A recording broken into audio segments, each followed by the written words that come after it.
Accusato di essere il mandante delle più sanguinose stragi di mafia degli anni 90, Milano, Firenze, Capaci e Via D'Amelio, di aver ordinato e commesso decine e decine di omicidi, l'era di Matteo Messina Denaro, a capo di Cosa Nostra, si è conclusa ieri con il suo arresto mentre stava per sottoporsi a delle terapie oncologiche in una clinica privata di Palermo. Un arresto tra gli applausi della gente. L'arresto del super latitante per l'Associazione Libera Veneto rappresenta un nuovo punto di partenza per la lotta alla mafia.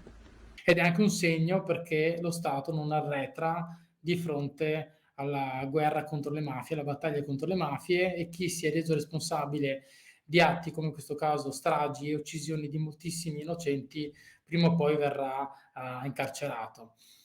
Però noi non dobbiamo semplicemente metterci a festeggiare, perché dobbiamo prendere un maggiore slancio rispetto a quello che è successo ieri per portare avanti una battaglia, un'antimafia sociale, perché le mafie non sono più Cosa Nostra siciliana degli anni 80-90. Le mafie sono presenti anche in Veneto, tra i processi contro i clan dell''ndrangheta nella nostra regione. Dobbiamo sapere che le mafie oggi sono presenti nel nostro territorio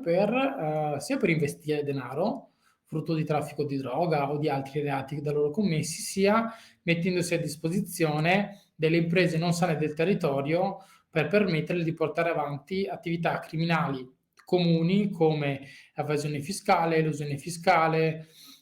fallimenti pilotati, penetrazione nel mercato per diventare egemoni in determinate sacche economiche. E quindi noi dobbiamo sapere che le mafie oggi sono diverse, sono qui anche per erogare servizi, e che quindi c'è un soggetto che chiama la mafia per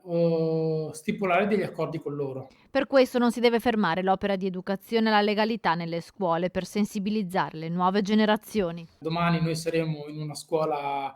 di Mestre per 2 ore a parlare di mafia all'interno di un progetto che stiamo portando avanti con Albo Gestore Ambientale del Veneto e Union Camere Veneto, e quindi partiremo certamente nel commentare l'arresto di ieri, ma l'arresto di ieri ci deve servire per poter parlare di mafia oggi.